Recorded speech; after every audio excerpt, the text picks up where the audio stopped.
आज की इस वीडियो में हम लोग समझेंगे विद्युत धारा का तापीय प्रभाव या ऊष्मीय प्रभाव क्या होता है इस बारे में। फिर हम समझेंगे चालक में उत्पन्न ताप या ऊष्मा का सूत्र और इन्हीं सूत्रों पर आधारित कुछ प्रश्नों को हल करेंगे। आपको बता दूं कि इस चैप्टर का ये वीडियो नंबर 2 है। इससे पहले हमने एक वीडियो बना करके अपलोड किए हुए हैं। यदि आप उसको नहीं देखे हैं तो आज के वीडियो के डिस्क्रिप्शन बॉक्स में उसका लिंक मिल जाएगा या कुछ देर बाद ऊपर आई बटन पर लिंक आ जाएगी, उस पर क्लिक करके पिछले वाले वीडियो को देख सकते हैं। तो चलिए हम आज के वीडियो को स्टार्ट करते हैं और समझते हैं विद्युत धारा का तापीय प्रभाव या ऊष्मीय प्रभाव क्या होता है इसके बारे में। सबसे पहले आपको बता दूं कि मान लेते हैं किसी चालक तार में विद्युत धारा प्रवाहित हो रही है। कौन प्रवाहित हो रही है? विद्युत धारा प्रवाहित हो रहा है, यानी करंट इसमें बह रहा है। तो करंट के फ्लो होने के कारण इस चालक तार के ताप में जो वृद्धि होती है, वही इसका विद्युत धारा का तापीय प्रभाव कहलाता है। समझे कि नहीं मैं क्या बोल रहा हूँ? मैंने ये बोला कि किसी चालक तार में यदि विद्युत धारा प्रवाहित हो रही है तो विद्युत धारा प्रवाहित होने के कारण चालक तार के ताप में जो वृद्धि होती है, वही विद्युत धारा का तापीय प्रभाव या ऊष्मीय प्रभाव कहलाता है। ठीक है, यानी सीधा सीधा हम ये कह सकते हैं कि विद्युत धारा के प्रवाह के कारण चालक तार के ताप में जो वृद्धि होती है, उसी को हम बोलते हैं विद्युत धारा का तापीय प्रभाव। ठीक है, इसी डेफिनेशन को हमने ऊपर लिखा हुआ है। विद्युत धारा का तापीय प्रभाव में लिखा है कि विद्युत धारा के प्रवाह के कारण चालक के ताप में जो वृद्धि होती है, उसी को हम विद्युत धारा का तापीय प्रभाव कहते हैं। समझे कि नहीं समझे? अब हम समझते हैं चालक में उत्पन्न ताप या ऊष्मा का सूत्र को कैसे प्राप्त करेंगे इस बारे में। मान लेते हैं कि हमारे पास एक चालक तार है। क्या है? चालक तार है और इसका प्रतिरोध है R ओम। कितना है? R ओम। तथा इस चालक तार के दोनों सिरों के बीच में उत्पन्न विभवांतर भी है तथा t समय के अंदर, यानी t समय में मान लेते हैं कि इसमें I एम्पियर की धारा प्रवाहित हो रही है। हमने क्या माना? सबसे पहले माना किसी चालक तार का प्रतिरोध R ओम है तथा चालक के दोनों सिरों के बीच उत्पन्न विभवांतर भी वोल्ट है और t समय के अंदर इसमें I एम्पियर की धारा बह रही है। तो आपको ये बताना है कि जब धारा बह रहा है I एम्पियर के t समय में, तो इसमें कितना एनर्जी व्यय हुआ, कितना एनर्जी वेस्ट हुआ ना, तो उसका पहले व्यय ऊर्जा निकाल लीजिए। तो व्यय ऊर्जा कितना होगा भाई? तो हमने कल वाले वीडियो में बताया था। हमने विद्युत ऊर्जा के बारे में कल की वीडियो में बढ़िया डिटेल से समझे हैं। हम फिर से बोल रहे हैं कि पिछले वाले वीडियो को नहीं देखे हैं तो उसको ध्यान से देखिए। हमने उसमें बताया है आपको विद्युत ऊर्जा क्या होता है उसके बारे में है, और उनसे जो सूत्र प्राप्त किए हैं 3 4 5 ठो, उसके बारे में हमने बताया है और वही सूत्र यहाँ पर प्रयोग किया जा रहा है। समझे कि नहीं? तो हम यहाँ पे क्या बता रहे हैं कि हमारे पास चालक तार है और इसमें अगर I एम्पियर की करंट प्रवाहित हो रही है तो इसके कारण कितना व्यय ऊर्जा होगा। ठीक है, तो कितना व्यय ऊर्जा होगा भाई? तो हम लिखेंगे ऊर्जा बराबर, हम बोले थे कल वाले वीडियो में कि ऊर्जा को हम E से दिखाते हैं और W से भी दिखाते हैं। क्यों? क्योंकि कार्य करने की क्षमता को ही बोलते हैं ऊर्जा। तो W का मतलब होता है वर्क, वर्क मतलब काम होता है या कार्य, और E मतलब होता है एनर्जी, एनर्जी मतलब ऊर्जा। तो कार्य करने की जो क्षमता होती है उसी को ऊर्जा बोलते हैं। तो इसका मतलब ये हुआ है कि W और E दोनों पर यहाँ पे इक्वल है, बराबर है।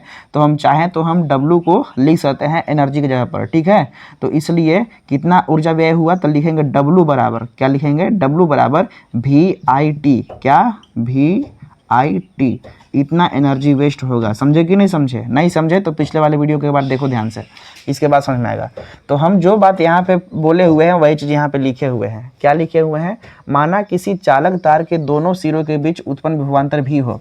माना किसी चालक तार के दोनों सिरों के बीच उत्पन्न विभवांतर कितना हो? भी हो, तथा t सेकेंड में, कितना सेकेंड में? t सेकेंड में I एम्पियर की धारा प्रवाहित होती है। I एम्पियर की धारा प्रवाहित होती है तो चालक द्वारा व्यय ऊर्जा कितना होगा?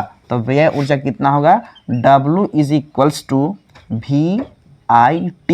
इतना होगा व्यय ऊर्जा। इसको इक्वेशन नंबर 1 मान लेना। एक सूत्र हमने ये कल के वीडियो में बताया था और ये सूत्र को आप याद रखेंगे। ठीक है, अब यहाँ पे अगर ध्यान दिया जाए, यहाँ पे तो हमने ये बताया कि व्यय ऊर्जा जो होता है ना, ये कितना होगा? VIT होगा।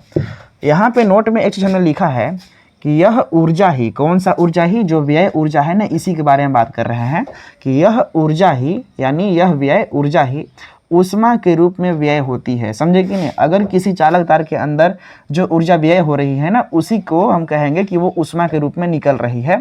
तथा ऊष्मा का माप कैलोरी में हम लोग करते हैं। जैसे द्रव्यमान का मात्रक क्या होता है? किलोग्राम होता है। समय का क्या होता है? सेकेंड होता है। उसी प्रकार से ऊष्मा का मात्रक क्या होता है?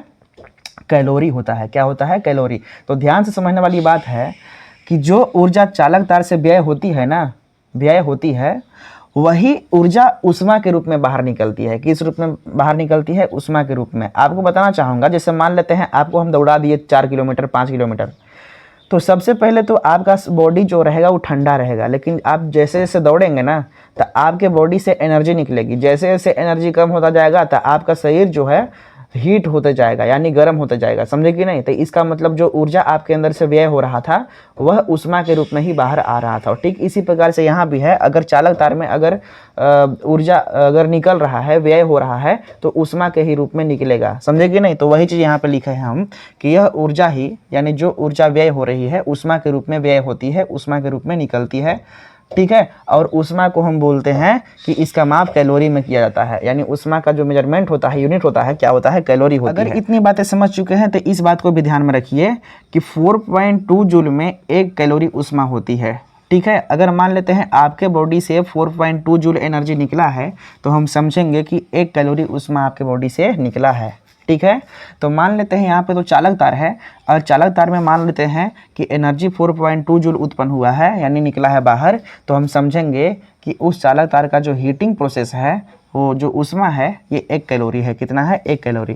तो अगर आपसे पूछते हैं हम उल्टा इसी बात को कि आप बताइए, अगर 4.2 जूल में 1 कैलोरी ऊष्मा उत्पन्न होती है, तो आपको बताना है कि 1 जूल में कितना कैलोरी ऊष्मा उत्पन्न होगा ना। तो जब 1 जूल की बात करते हैं तो यहाँ पे देखो गुणा में है 4.2, इधर भेजेंगे तो भाग में आ जाएगा, तो 1 बटे हो जाएगा 4.2 कैलोरी। अगर कोई पूछता है आपसे कि 1 जूल में कितना कैलोरी ऊष्मा उत्पन्न होता है, तो आपको बताना है 1 बटे 4.2 कैलोरी ऊष्मा। ठीक है।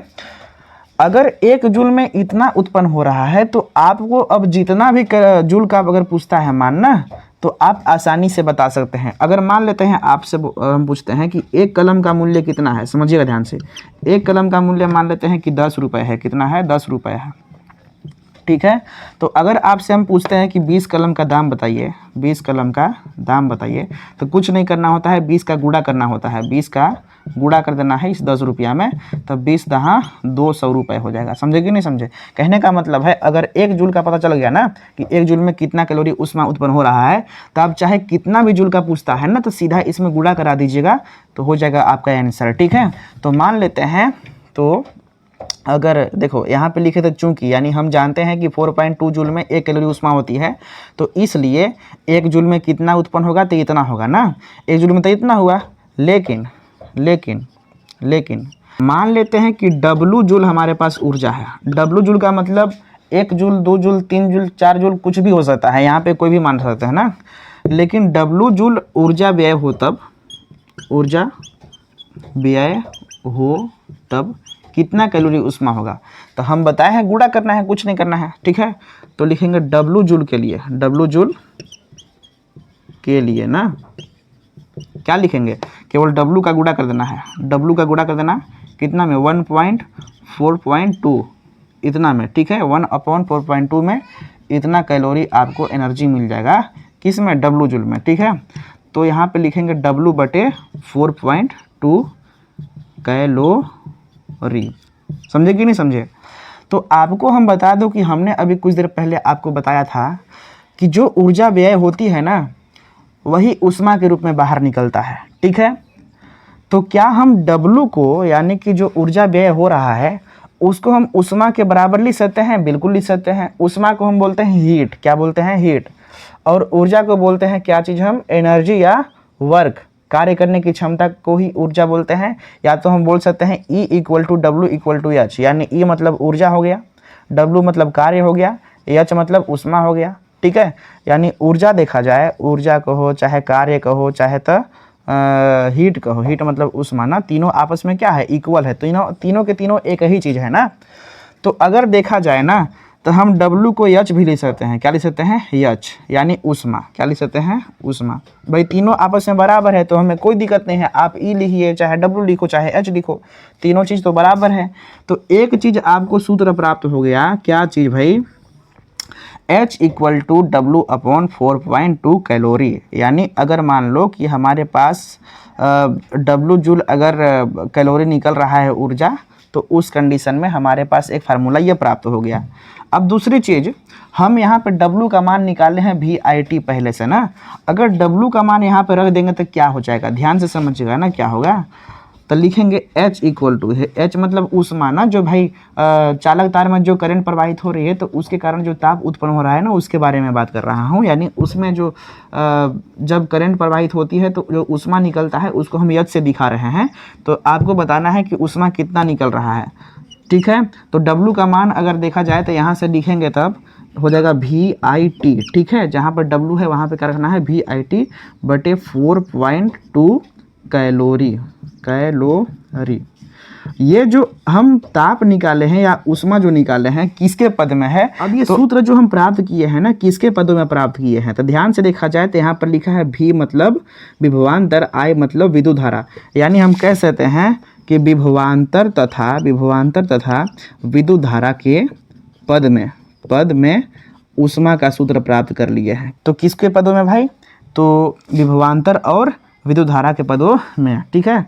अगर आपसे एक चीज़ और पूछता है, ध्यान से समझिएगा ना, अगर मान लेते हैं विभवांतर और प्रतिरोध के पद में रहेगा तब, ठीक है, तो हम लिखेंगे विभवांतर यानी भी लिखते हैं जी, V तथा R विभवांतर और प्रतिरोध के पदों में ऊष्मा अगर निकालना होगा तो क्या करेंगे, ठीक है। विभवांतर और किसके पदों में?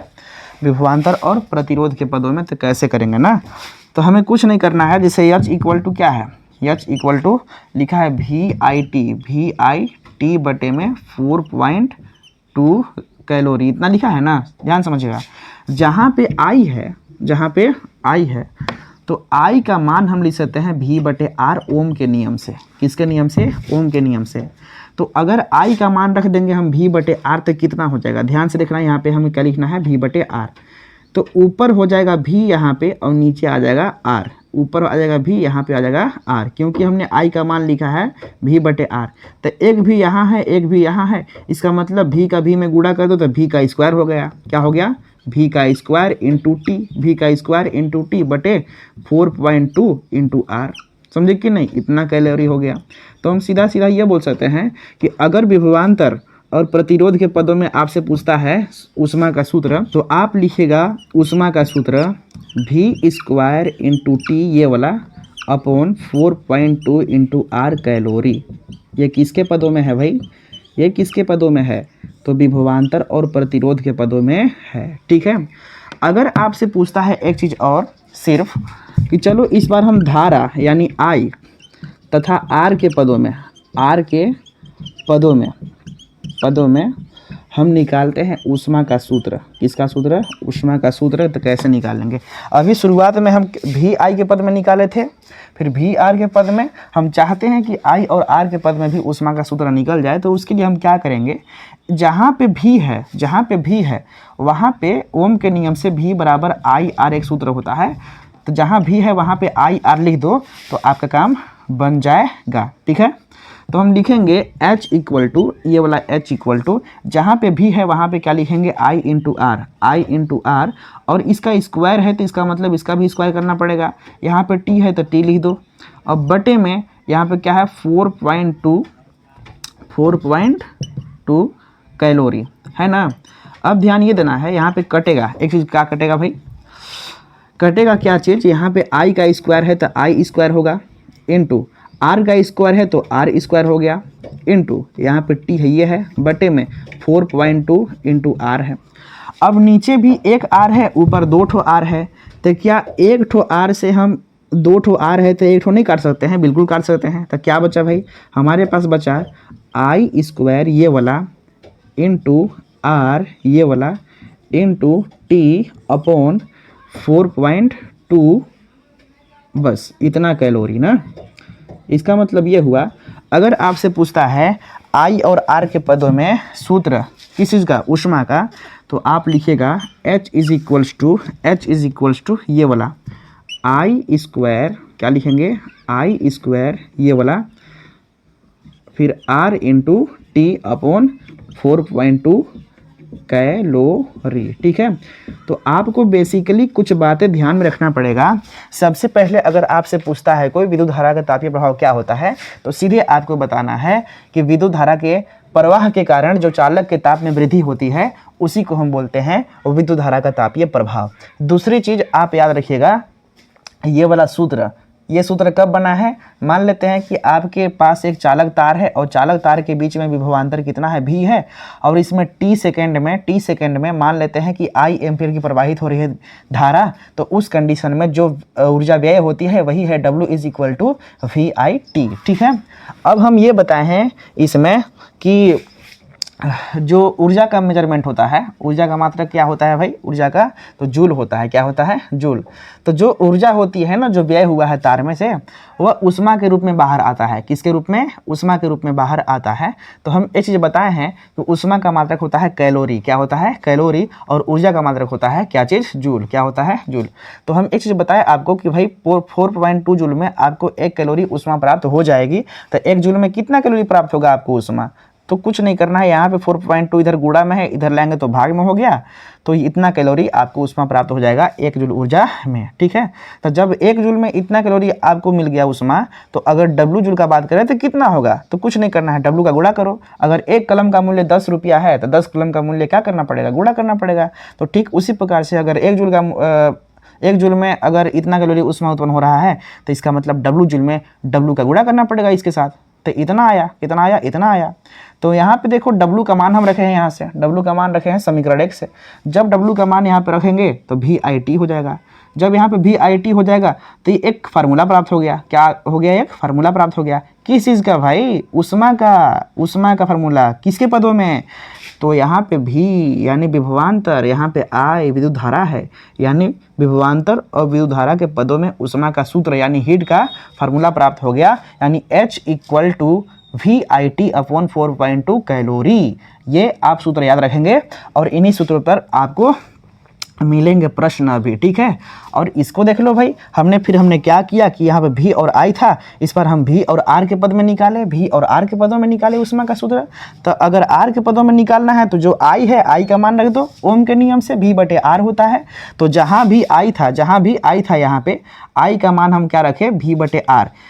ठीक है, तो देखो यहाँ पे क्या लिखा है, V और T तो है, V और T तो यहाँ पे है, लेकिन यहाँ पे जो I था, I का मान हम रखे हैं V/R, क्या रखे हैं, V/R, और यहाँ पे 4.2 था तो 4.2 यहाँ पे हम रख दिए हैं, और V का V में गुणा किए हैं तो V स्क्वायर इंटू T यहाँ पे हो गया है, और नीचे जो भी था यहाँ पे हम लिख दिए हैं। अगर देखा जाए तो हम H इक्वल टू लिखे हैं, यही वाला सूत्र यहाँ पे। कहने का अर्थ ये है कि V और R के पदों में अगर ऊष्मा का सूत्र पूछता है तो आप सीधे बताइएगा H equal to V square T into upon 4.2 into R। ठीक है, इतना कैलोरी ऊष्मा उत्पन्न होता है। अगर आपसे पूछता है भाई कि हमें ऊष्मा का आप सूत्र बताइए धारा और प्रतिरोध के पदों में, हम V और I के पद में निकाले हैं, V और R के पदों में निकाले हैं, लेकिन I और R के पदों में नहीं निकाले थे, इस कारण से इस बार I और R के पद में निकाले हैं। तो इस बार V का मान रखना पड़ेगा, जहाँ पर भी V है, जहाँ पर भी है ये, तो V की जगह पर हम रखेंगे I इंटू R, क्या रखेंगे, I इंटू R।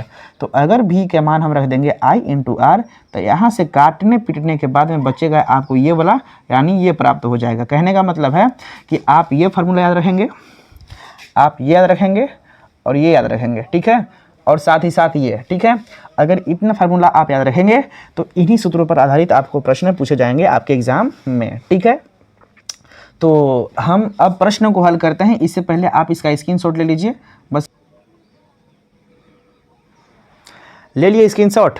ठीक, अब इस प्रश्न को ध्यान से देखिए, इसमें लिखा हुआ है 42 वोल्ट तथा 0.5 एम्पियर के बल्ब से प्रति सेकेंड यानी हर 1 सेकेंड कितनी ऊष्मा व्यय होती है, इस बारे में। तो इस प्रश्न को हल करने के लिए सबसे पहले आपको देखना पड़ेगा क्या क्या दिया हुआ है ना। तो यहाँ पे V का मान दिया है 42 वोल्ट, वोल्टेज दिया है 42 वोल्ट। अब धारा का मान दिया है 0.5 एम्पियर, यानी I का मान कितना दिया है, 0.5 एम्पियर। ठीक है, और एक चीज़ और बोला है कि प्रति सेकंड मतलब टाइम भी दिया है, टाइम 1 सेकंड, कितना दिया है, टाइम दिया है 1 सेकंड, प्रति का मतलब होता है 1 ना। तो इस कंडीशन में पूछा है कि ऊष्मा कितना उत्पन्न होगा, यानी कहने का मतलब H इक्वल टू क्या होगा। हमने अभी कुछ देर पहले सूत्र बताया था, चूँकि यानी हम जानते हैं कि H इक्वल टू होता है VIT अपॉन 4.2 कैलोरी, होता है ना, अभी कुछ देर पहले बताए थे। अब इसी पे आपको मान रखना है, निकल जाएगा मान, ठीक है। V का मान कितना दिया है 42, तो लिखो 42 गुणे I का मान कितना दिया है 0.5 इंटू T कितना है 1 सेकेंड, है कि नहीं। और बटे नीचे लिखा है 4.2 कैलोरी। अब इसको हम हल करते हैं ना। हल करने के लिए हमें क्या करना पड़ेगा, सबसे पहले हम चाहते हैं कि यहाँ से हम दशमलव को हटा दें। इस संख्या को ध्यान से देखो, इसको भी ध्यान से देखो, तो एक संख्या के बाद दशमलव लगा है, इधर एक संख्या के बाद ये भी दशमलव लगा है। जब दोनों में यानी ऊपर नीचे में सेम संख्या पर दशमलव लगा होगा तो आप दशमलव हटा सकते हैं। तो हटाएंगे तो क्या हो जाएगा, तो हो जाएगा 42 गुणे, यहाँ पे हो जाएगा केवल 5 गुणे 1 बटे, इसको हम हटा देंगे तो हो जाएगा 42। 42 से 42 कैंसिल, कितना हो गया 5 एकम 5, यानी 5 कैलोरी ऊष्मा व्यय होगा प्रति सेकेंड, यानी हर 1 सेकेंड में 5 कैलोरी ऊष्मा व्यय होगा। इसको देखो ध्यान से, इसमें क्या लिखा है कि एक चालक का प्रतिरोध 10 ओम है। इसको पहले हल करते हैं और हम देख लेते हैं क्या क्या दिया है ना। दिया है प्रतिरोध यानी R का मान दिया है 10 ओम, और क्या दिया है भाई, चालक में 10 सेकेंड में 15 एम्पीयर की धारा बह रहा है, यानी T का मान दिया है कितना 10 सेकेंड, यस मतलब सेकेंड है, ध्यान देना। और यहाँ पे I का मान कितना दिया है, धारा का मान 15 एम्पीयर।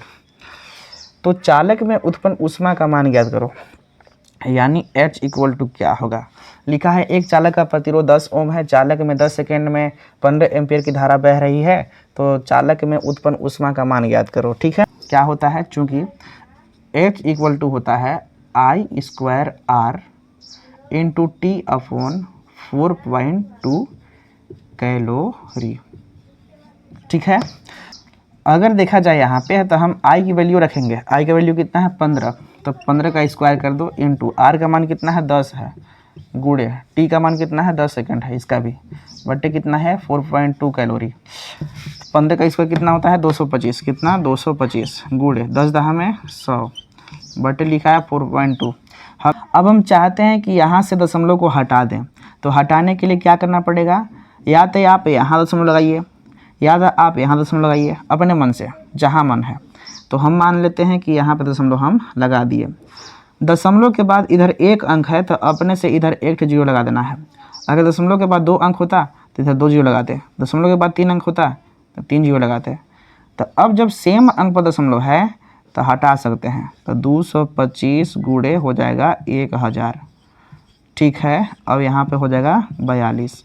कुछ नहीं करना है, इसमें इतना से भाग दो और इससे गुणा कर दो, हो जाएगा आंसर भाई। 225 में भाग दो कितना से 42 से। अब हम ही भाग दें, भाग नहीं दे सकते हैं। 5.3571, ओके, इसका इसमें भाग दिया तब, और गुणे कितना है 1000 है। अब कुछ नहीं करते हैं, गुणा करते हैं। इधर देखो 3 जीरो है ना, तो इसका जब 1 में गुणा करेंगे तो इतना का 1 में गुणा इतना ही होगा, 5 3 5 7 1। लेकिन यहाँ पे 3 जीरो है ना, तो 3 जीरो यहाँ पे बढ़ जाएगा। लेकिन दशमलव यहाँ पे कितना अंक के बाद लगेगा, तो 1 2 3 4, तो इधर 1 2 3 4 यानी यहाँ पे लग जाएगा। जब यहाँ पे लगेगा तो ये जीरो हो जाएगा कैंसिल, तो यानी इतना कैलोरी उष्मा उत्पन्न होगा ना। एक ध्यान देना कि जब भी आप क्वेश्चंस को हल करिएगा ना, तो लास्ट में ये यूनिट लिखना भूलिएगा मत, कैलोरी ना, ये चीज़ लिखना भूलिएगा मत। अगर नहीं लिखेंगे ना तो आपका सवाल हो जाएगा गलत। आप चाहे कितना ही मेहनत कीजिएगा, जब इसका मात्रक नहीं लिखेंगे तो आपको फुल मार्क्स नहीं मिलेंगे, ठीक है। तो मिलेंगे नेक्स्ट वीडियो में नए टॉपिक के साथ, तब तक के लिए अपना ख्याल रखिए। Thank you so much for watching for this video.